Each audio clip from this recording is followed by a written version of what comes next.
नमस्कार। पीछे मैं Mahendra Singh Solanki, assistant professor zoology, government Dungar college Bikaner. पिछली बार हमने कोशिका के बारे में जानकारी आपको दी थी। इस बार आनुवांशिक पदार्थ के बारे में मैं आपको बताऊंगा। आनुवांशिक पदार्थ कोशिका में पाई जाने वाला वह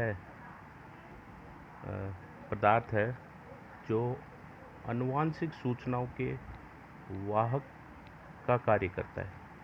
अब आनुवांशिक लक्षण कौन से हैं जिनको ये आनुवांशिक सूचनाओं के रूप में ये ले जाता है?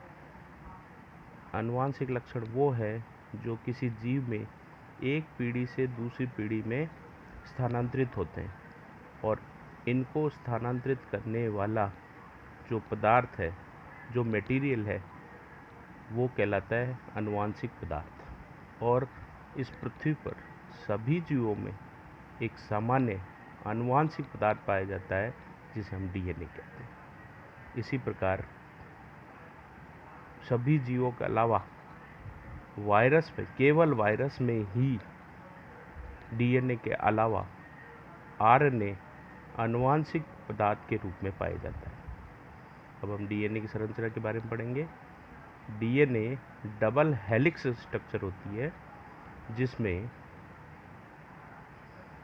न्यूक्लियोटाइड्स एकांतर क्रम में एक दूसरे के साथ जुड़े हुए होते हैं और एक लंबी पॉलीमर चेन का निर्माण करते हैं। न्यूक्लियोटाइड्स में मध्य में नाइट्रोजन बेसेस होती है जो आपस में डबल बॉन्ड या ट्रिपल बॉन्ड से जुड़ी हुई होती है। ये नाइट्रोजन बेसेस दो प्रकार की होती है, प्यूरिन एंड पिरिमिडिन। प्यूरिन दो प्रकार की होती है, adenine, guanine, pyrimidine, thymine, cytosine, जिन्हें ए, जी, टी और सी से संबोधित करते हैं। प्यूरिन, एडेनिन हमेशा थाइमिन के साथ ही जुड़ती है। इसी प्रकार ग्वानिन हमेशा साइटोसिन के साथ ही जुड़ती है। यानी अगर एक स्टैंड पर एडेनिन है तो दूसरे स्टैंड पर थाइमिन ही होगा। इसी प्रकार अगर एक स्टैंड पर ग्वानिन है तो दूसरे स्टैंड पर हमेशा साइटोसिन ही होगा। इसी प्रकार डीएनए की द्विहेलिक्स संरचना होती है। अब आगे बात करें। डीएनए में डीऑक्सीराइबोस शुगर प्लस नाइट्रोजनी बेस मिलकर न्यूक्लियोसाइड का निर्माण करते हैं, और न्यूक्लियोसाइड में अगर फास्फोरिक एसिड जुड़ जाता है तो उसे हम न्यूक्लियोटाइड कहते हैं, और इन्हीं न्यूक्लियोटाइड की एक पॉलीमर चेन को हम डीएनए कहते हैं। डीएनए की डबल हेलिक्स मॉडल की संकल्पना सर्वप्रथम वाटसन और क्रिक ने 1953 में दी। उन्होंने बताया कि डीएनए एक सीढ़ी की तरह सीधा न होकर सर्पिला आकृति का होता है। इसी प्रकार इरविन चॉर्गॉफ ने इसकी संरचना के बारे में कुछ नियम दिए। उन्होंने ये कहा, प्यूरिन और पिरिमिडिन बराबर मात्रा में पाए जाते हैं। डीएनए का बेस कंपोजिशन प्रत्येक जाति में अलग अलग होता है, परंतु संरचना सेम होती है। बेस कंपोनेंट मतलब इसके जो नाइट्रोजन क्षारकों का जो क्रम है या सिचुएशन है वो अलग अलग हो सकती है, परंतु संरचना सभी में समान होगी। एडेनिन से थाइमिन और ग्वानिन से साइटोसिन आकर हमेशा जुड़ता है, जिसका आयतन या अनुपात 1:1 होता है। इसी प्रकार प्रत्येक प्रजाति में एडेनिन, थाइमिन और साइटोसिन, ग्वानिन का जो रेशियो है वो अलग अलग। डीएनए के कई प्रकार जीवों में पाए जाते हैं, जैसे ए डीएनए, बी डीएनए, सी डीएनए, डी डीएनए। इनका हेलिक्स का रोटेशन, इसमें नाइट्रोजन बेसेस की संख्या, न्यूक्लियोटाइड्स की संख्या, ये अलग अलग होती है। इसी प्रकार कुछ जीवों में जो प्रिमिटिव यानी प्राथमिक या प्राचीन प्रकार के जीव हैं, उनमें एक डीएनए और पाया जाता है जिसे हम सर्कुलर डीएनए कहते हैं। यानी उसका जो पूरा हेलिक्स है वो आपस में जुड़कर एक गोलाकार संरचना का निर्माण कर लेते हैं। ये सर्कुलर डीएनए प्रोकैरियोटिक कोशिका, माइटोकॉन्ड्रिया और क्लोरोप्लास्ट में पाया जाता है। इसी प्रकार डीएनए से डीएनए बनने की प्रक्रिया को हम रेप्लिकेशन कहते हैं। इसी प्रकार डीएनए से आरएनए बनने की प्रक्रिया को हम ट्रांसक्रिप्शन कहते हैं। और कुछ वायरस में आरएनए से डीएनए का निर्माण भी होता है, इसे हम रिवर्स ट्रांसक्रिप्शन कहते हैं। डीएनए से आरएनए का बनना और आरएनए से राइबोसोम में प्रोटीन का बनना, इस प्रक्रिया को हम ट्रांसलेशन कहते हैं। और इस पूरे प्रोसेस को हम सेंट्रल डोग्मा भी कहते हैं। अब डीएनए और आरएनए में प्रमुख अंतर के बारे में बात करेंगे। डीएनए और आरएनए में जो महत्वपूर्ण अंतर है वो है इसकी संरचना।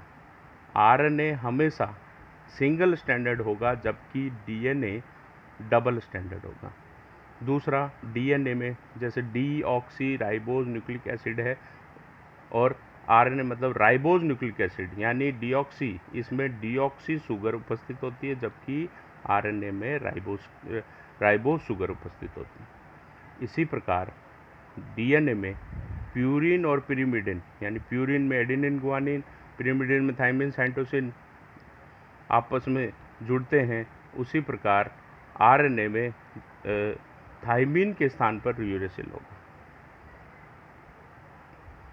डीएनए और आरएनए में मुख्यतः ये अंतर होते हैं।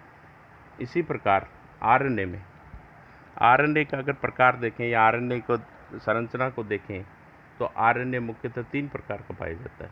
पहला है एमआरएनए, दूसरा है आरआरएनए, तीसरा है टीआरएनए।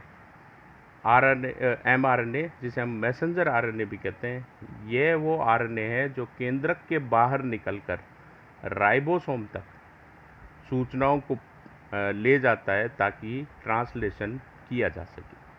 राइबोसोमल आरएनए ये वो आरएनए है जो राइबोसोम के साथ मिलकर प्रोटीन संश्लेषण में सहायता प्रदान करता है। तीसरा ट्रांसफर आरएनए, ये वो आरएनए यानी टीआरएनए वो आरएनए है जो अमीनो एसिड्स को प्रोटीन बनते समय राइबोसोम तक पहुंचाने का कार्य करते हैं। अब जेनेटिक्स की बात करें, जॉन ग्रेगर मेंडल को आनुवांशिकता का जनक माना जाता है। वो इसलिए कहा जाता है कि वो सबसे पहले जॉन ग्रेगर मेंडल ने ही प्रतिपादित किया था कि आनुवांशिक लक्षण एक पीढ़ी से दूसरी पीढ़ी में स्थानांतरित होते हैं, इसलिए इन्हें आनुवांशिकता का पिता यानी फादर ऑफ जेनेटिक्स का। मेंडल द्वारा कई नियम प्रतिपादित किए, जिनमें से मुख्यतः है लॉ ऑफ डोमिनेंस प्रभाविता का नियम, दूसरा है लॉ ऑफ सेग्रीगेशन पृथक्करण का नियम, तीसरा है लॉ ऑफ इंडिपेंडेंट असॉर्टमेंट यानी स्वतंत्र अपवन का नियम। लॉ ऑफ डोमिनेंस ये कहता है कि एक पीढ़ी से दूसरी पीढ़ी में जब लक्षण स्थानांतरित होते हैं तो वो लक्षण जो कि डोमिनेंट है यानी जो प्रभावी है वो सबसे ज़्यादा दिखाई देते हैं, जबकि जो रिसेसिव है अप्रभावी है वो कम दिखाई देते हैं। लॉ ऑफ सेग्रीगेशन ये कहते हैं कि एक पीढ़ी से दूसरी पीढ़ी में जब भी लक्षण स्थानांतरित होंगे, इनमें से कुछ लक्षण ऐसे होते हैं जो प्रभावी होते हैं और अपना प्रभाव दिखा देते हैं, यानी वो पृथक होकर एक पृथक प्रभाव अपना दिखा देते हैं। उसी प्रकार लॉ ऑफ इंडिपेंडेंट असॉर्टमेंट यानी कि स्वतंत्र अपवन का नियम, इस नियम के अनुसार जो जीन है या जो कारक है या जो लक्षण है वह अपने आप को स्वतंत्र रूप से प्रदर्शित करते हैं, यानी वो अकेले ही यानी कोई विशेष लक्षण को विशेष जीन विशेष कारक द्वारा नियंत्रित किया जाता है। मेंडल ने एक शब्द यूज किया जिसका नाम था एलिल, यानी एक ही गुण के विभिन्न विपर्यासी रूप को प्रकट करने वाले जीन्स को एलिल कहते हैं, के जोड़े को एलिल कहते हैं। एलिल में प्रभावी और अप्रभावी लक्षण दोनों प्रकार के हो सकते हैं। इसी प्रकार लिंग संलग्नता, लिंग संलग्नता का मतलब है कि कुछ जीन होते हैं जो एक पीढ़ी से दूसरी पीढ़ी में स्थानांतरित तो होते हैं, परंतु उनको स्थानांतरित होने के लिए केवल और केवल सेक्स क्रोमोसोम की आवश्यकता होती है, यानी एक्स और वाई। ये जो सेक्स क्रोमोसोम्स के साथ स्थानांतरित होने वाली जीन हैं, इन्हें हम सेक्स लिंक्ड जीन कहते हैं। और ये जीन जो है रिप्रोडक्शन की सहायता से एक पीढ़ी से दूसरी पीढ़ी में पहुंचते हैं। जैसे इन जो जीन्स होते हैं, इनके द्वारा विभिन्न प्रकार की जो बीमारियां हैं, डिजीज़ है, सिंड्रोम्स हैं, ये एक पीढ़ी से दूसरी पीढ़ी में पहुंच जाती है। जैसे वर्णांधता, गंजापन, हीमोफीलिया, हाइपरट्राइकिज्म, ये एक कुछ कॉमन बीमारियां हैं जो मनुष्य में पाई जाती है, जो एक पीढ़ी से दूसरी पीढ़ी में सेक्स क्रोमोसोम की सहायता से पहुंचती हैं। इसी प्रकार गुणसूत्र को वंशागति का भौतिक आधार माना गया, क्योंकि गुणसूत्र ही डीएनए को एक पीढ़ी से दूसरी पीढ़ी में ले जाता है, और ले जाने के साथ साथ वो उन सभी लक्षणों को लेकर जाता है जो लक्षण उस पीढ़ी में उपस्थित है और अगली पीढ़ी में पहुंच जाते हैं। इसी प्रकार कुछ और वैज्ञानिकों ने इस प्रकार के सिद्धांत दिए। उनमें से एक मुख्य रूप से थे लेमार्क ने यह कहा, उपार्जित लक्षणों की भी वंशागति होती है। उन्होंने ये सिद्धांत प्रस्तुत किया। उन्होंने ये कहा कि कुछ जीव ऐसे होते हैं जो अपनी पूरी पीढ़ी में कुछ लक्षण को उपार्जित करते हैं, यानी ग्रहण करते हैं या उस अपने अनुकूलित करते हैं शरीर में। ऐसे लक्षणों को जीव एक पीढ़ी से दूसरी पीढ़ी में स्थानांतरित कर देता है अनुवांशिक कारकों की सहायता से। इसे हम उपार्जित लक्षणों की वंशागति का सिद्धांत भी कहते हैं।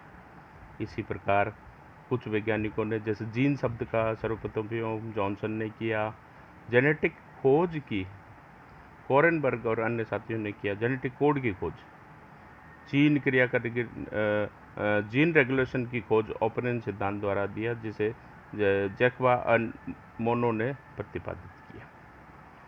अब हम बात करें, उसी प्रकार कुछ वैज्ञानिकों ने डीएनए का एक्सरे एनालिसिस किया, टीआरएनए की खोज रॉबर्ट हॉली ने की, प्रोटीन अणुओं का अमीनो का नियंत्रण जीन्स के द्वारा होता है, ये खोज की गई। इसी प्रकार बहुत सारे वैज्ञानिकों ने बहुत सारी खोज की गई, जो आपके सामने दिख रही है। हाँ, धन्यवाद।